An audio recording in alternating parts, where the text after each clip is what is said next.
नमस्कार सांगने आपण स्वागत करुच्ची गोटे न्यू वीडियो रे। आज वीडियो आपण मैंने जानवे जमती कि आपण मैंने जानते प्लस टू एग्जाम सरी जाइए आ पिला माने रिजल्ट पई वेट करिसेंती तो सही विषय रे गोटे अपडेट आसी तो रिजल्ट को दिन बाहर तो सेटा जानिया पे वीडियो लास्ट पर्यंत बने रहंतु। आज हम डिस्कस करबा प्लस टू रिजल्ट रो डेटा केबे रही।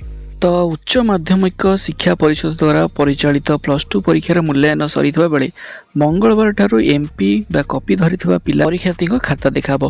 एमपी कमिटी सुपारिश क्रमे उक्त परीक्षार्थी खाता देखाब। चलित वर्ष मोट 417 परीक्षार्थी एमपी होइथिले जो 6 तारिख रे एमपी परीक्षार्थी खाता देखाब। तो वर्ष मोट 24,80,000 खाता देखा होइछि। आसंता 7 तारिख ठारू टैबुलेशन प्रक्रिया आरंभ हबो। यापर मार्क जांच करा जाई चलित मार्च तृतीय सप्ताह सुधा परीक्षा फल प्रकाश पाइबे बोली परिषद पक्षर सूचना दिया देइछि।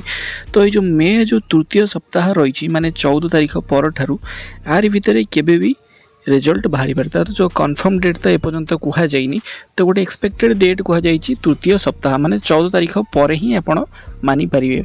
आ मात्र किछि दिन रहिला मात्र गोटे सप्ताह ही पाखापाखि रहिला आपण एवढ जानि पारिबे जे रिजल्ट बहुत शीघ्र ही बाहरी को जाउछि। ठीक अछि। सो यही थिला आजिर वीडियो। तो फाइनल डेट तो एपर्यंत भी कह जाए तो आम यही मार्च तृतीय सप्ताह को ही धरिकी चलवा। ठीक अच्छे।